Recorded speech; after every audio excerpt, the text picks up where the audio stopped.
What's up, everyone? I'm Sage, and welcome to the Mush Garden. Here to talk to you about Gen 10 leaks for Wind and Waves.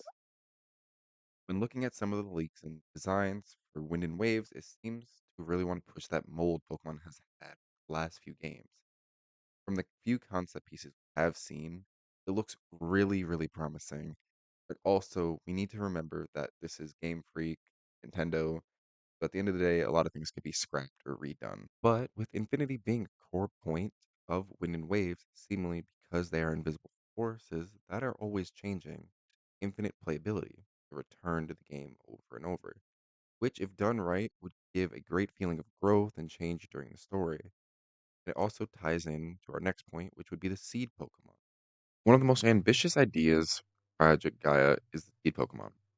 A single experimental Pokemon design acts as both of a narrative and key gameplay system for Generation 10. It has no fixed final form. Its appearance changes and grows with play and interact with your environment. It has a near infinite variance, which genuinely makes me excited to find my little guy and see how I can make him into something unique to me. I have a weird play style when it comes to most things, but this would be a special, unique that changes with you. So I'm really excited to see how they do that. Now I want to jump into the weather.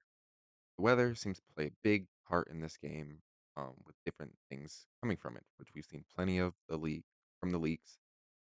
People are a lot from the weather and works in this, and I'm expecting a lot from that.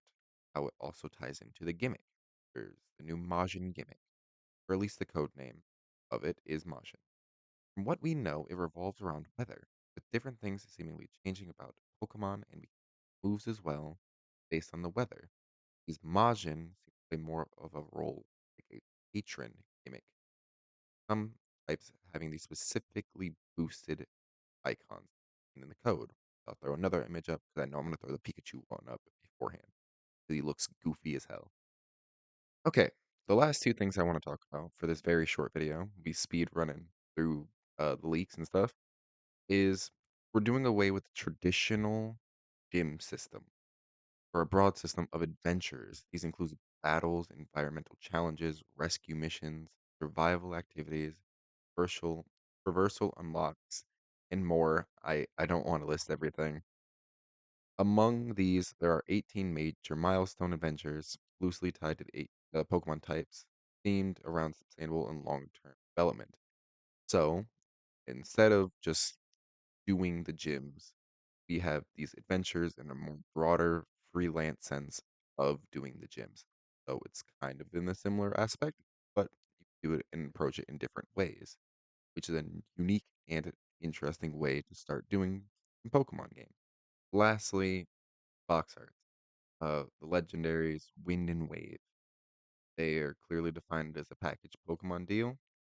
One is an elderly guardian figure residing on an isolated storm-covered island, guides humans and Pokemon through the power of wind. That's only those who have properly raised the seed Pokemon. So it ties into how you raise your Pokemon. Do it in a correct way.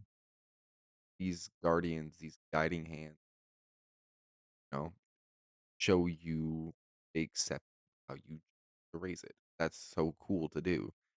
Counterpart to the elderly figure living on a remote island surrounded by powerful seas and balancing guidance, forces of waves, similarly judges the work of the player. The water legendary, the wave legendary. These are not bosses or villains per se, but gatekeepers and moral. Like you need to do the right thing, how you get the acceptance of these creatures. And that's such a cool way to do that. I want to know your guys' thoughts. Please comment. Know what you think. Until then, that's Sage out. See you guys next time in the Mush Garden.